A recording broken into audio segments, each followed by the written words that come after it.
I'm here in the Victoria and Albert Museum in London, and I'm in the first part of the museum with the Renaissance sculptures from Italy.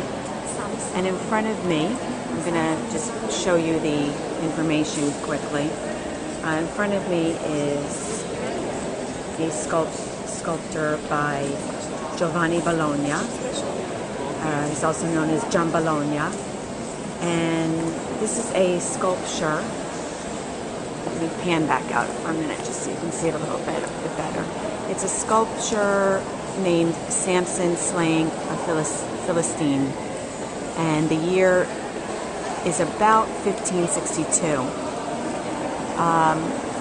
One thing I want to point out on this sculpture, let me just back up a little bit.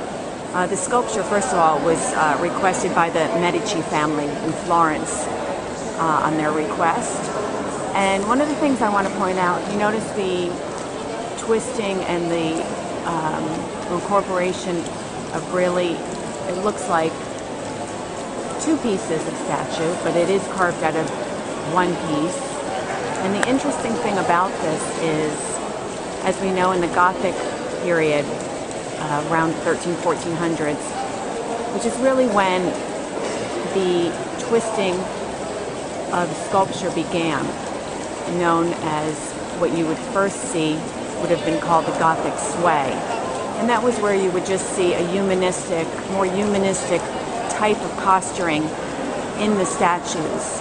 So you would see, for example, the weight on one foot, maybe the hip turned out a little bit.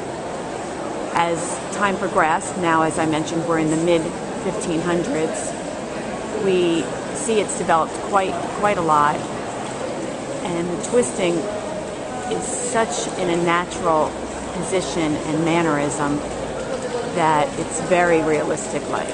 I'm just going to move back away a little bit and so I can circle the statue so you can get a full view of it.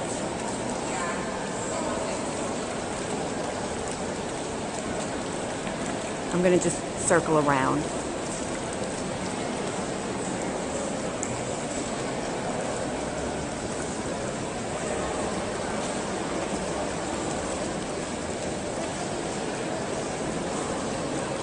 And I'll step back in just a minute so then you can get the total overview. Just give me a second. It's kind of hard walking around in circles, trying to avoid people and other statues and a water fountain behind me. So just give me a second. You can really see, look at how the neck is pulled back and he's holding onto the hair. It is extremely, extremely lifelike. You can see the chiseled muscles.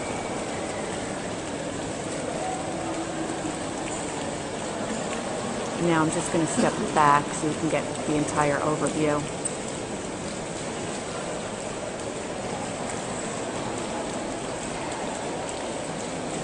I'm just going to pan in now in just a moment to the head area and also the arm area. You can see the weight that is put very lifelike, as if you were really pushing yourself, keeping yourself up off the ground. And as I said, the hair being pulled in the neck, you can see the muscles in the arm and forearm. Anyway, beautiful statue, and I'll keep you posted in a little while on another piece of artwork.